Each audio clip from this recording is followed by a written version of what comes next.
Hello, this is just going to be a brief overview of some of the features of Championship Solutions for use with entry forms. So I'm going to load up an entry form that I've been sent. In this case it's Swindon's entry form. And I'll straight away see that some of my buttons are greyed out. Now that's because on an entry form these features aren't available, but they are for a full-on Championship file. And that's true also of a lot of the fields here. So under Championships we get their name and a bunch of other basic information about the championship. None of these are editable in an entry form. In Teams we'll see just the team that this entry form has been made for, and again that's not editable. Schools and clubs, self-explanatory, a list of schools that have been pre-populated. These aren't editable. If you do have an issue with one of the names here, or if the school's not listed that you need, then you need to speak to the event director and discuss whether that has to happen before or after you fill in the form. So that's a good thing to check before you get started.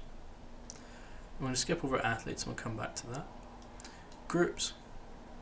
Well, we've got in our championship we've got girls, boys and 3 age groups, which combine together to get the, say, intermediate girls events. And if we go to events, and this is where a lot of our functions take place. So we can see here, this is quite a big file, we've got 94 events in it. We can open up all the events, or we can drill down into categories, for example just the intermediate age group events, or just the intermediate girls age group.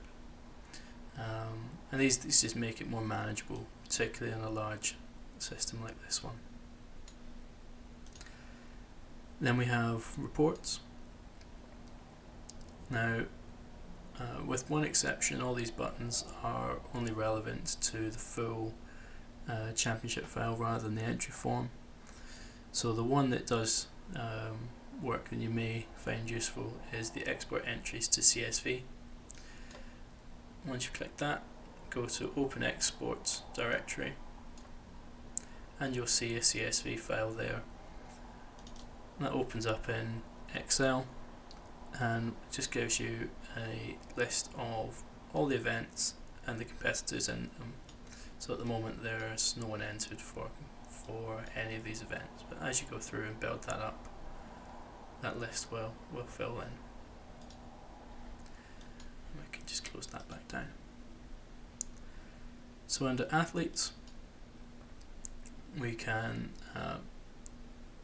see that we can manage athletes, or we can add new athletes, and we'll talk more about these in another video. Close the file, just hit close. It saves as you go, so there's no need to hit save. And to open the file, and you've got a list of recent ones here, or you can click open and browse to where that file is to reopen it. Alright, thanks very much.